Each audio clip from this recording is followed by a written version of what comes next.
Okay guys, so magtatanggal tayo ng water pump.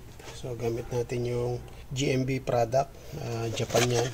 Ayan, made in Japan. So madali lang din naman yan tanggalin. Ang tatanggalin nyo lang naman itong adjuster nya.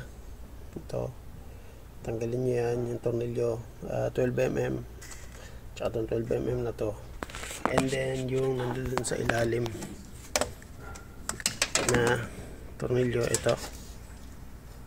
Yan. So 14mm. Ang problema dito tayo magkakaroon ng problema gawa ng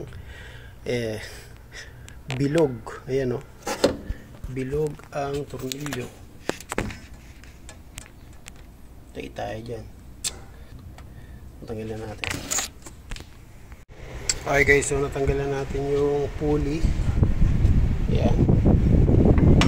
And then ayun, ang tumambal sa atin. Kita nyo ba yan? Yung leak. Ayan. Ayan. Naglalaway na. Ayan yung maingay, oh. Okay, tanggalin natin yung water pump. Ito yung water pump, ayan. Nag-leak na. So pag tatanggal kayo ng water pump, kailangan yung tanggalin yung dito rin sa ilalim guys, kasi mahirap kayo makapag-access dito sa mga dalawang tornilyo or tatlong tornilyo. So yan, natanggalan natin yung tornilyo. Gagawin na lang natin, sisikotin natin para matanggal lahat.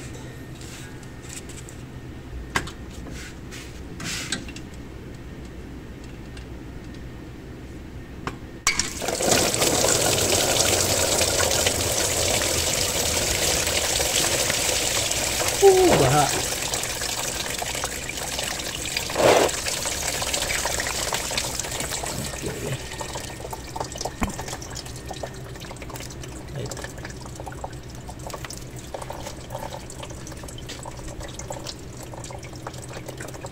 Alright. So eto guys, kailangan natin gawin ngayon, ibababa natin ng bahagya yung makina dahil hindi natin mailalabas yung water pump. Ayan, hindi natin yung mailalabas. So kailangan natin gawin, tatanggalin natin guys yung engine support, yung tornilyo lang itong dalawa, tatlo pala meron sa ilalim. Unahin muna natin sa ilalim and then itong dito para bumaba yung makina. Okay, so buklasin natin. So ayan guys, natanggalin natin yung tornilyo. Ayan, medyo bumaba na yung makina. Ayan, napapansin nyo. And then ayan natin yung water pump. Bumagsak na rin, pwede na natin siyang hatak. Yan, okay. So ito na guys yung water pump. Ayan. So ito yung umiingay. Ako napapansin nyo rin, ang dami ng leak. Okay. So ito siya. Narinig nyo.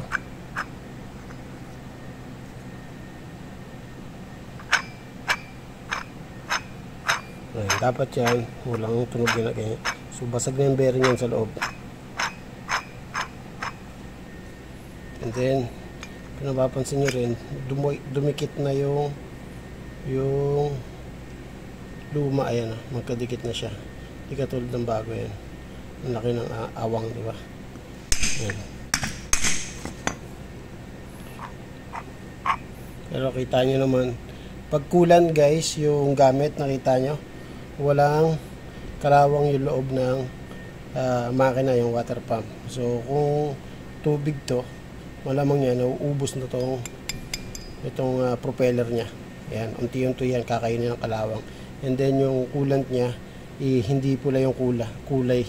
Magiging putek yung kulay niyan. Okay, so install tayo. So laging meron yan kasamang o-ring. Okay? Or gasket pala, sorry, o-ring. Ayan, gasket. Okay, so install natin guys. Okay guys, so nakabit na natin yung water pump, andun na. So hindi ko napakita sa inyo guys kasi medyo mahirap ipasok yung camera. So ang spec, yung torque spec ng ano guys, ng water pump ay is 12 foot-pound, and then yung sa pulley naman is 7 foot-pound. Okay, so kakabit na natin yung belt, and then siyempre babalik muna natin itong tinanggal natin ng mga tornilyo. Yan. Right. Okay guys, so balik ulit tayo mamaya. Okay guys, so okay na lahat. Kapit na lang natin yung belt, and then magpapalit tayo na add tayo ng water coolant, and then magbi-bleed tayo. Okay, so medyo matagal na yun guys. Tignan nyo na lang yung ibang video natin, meron doon na pag-bleed, kung paano mag-bleed ng water coolant, and then dito naman sa Yaris kung paano maglagay ng belt. So isa lang yung pagpalit ng belt guys, so hindi kayo mahihirapan dyan. Basta sundan nyo lang itong ginawa ko nung una, tanggalin yung mga tornilyo na to.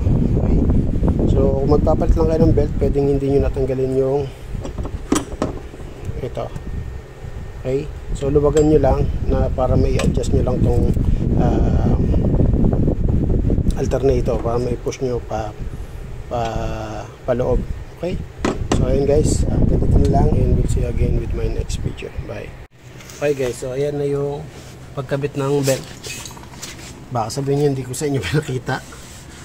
So ito yung aircon, yung crankshaft pulley, yung water pump, and the last one is yung alternator sa ibabaw. So bali ganyan yung design nya. Okay, so bibilog dito ganyan, then diretso hanggang alternator to, yung belt dito, and then bibilog sa alternator, and ipapasok nyo dito sa middle ng water pump. Ayan, okay, ayan, kabit natin, and then pa-startin na natin paglagay ng water coolant. Okay, okay guys, so tapos na natin, pa-startin na natin, and malalaman natin kung maingay pa rin sa hindi na.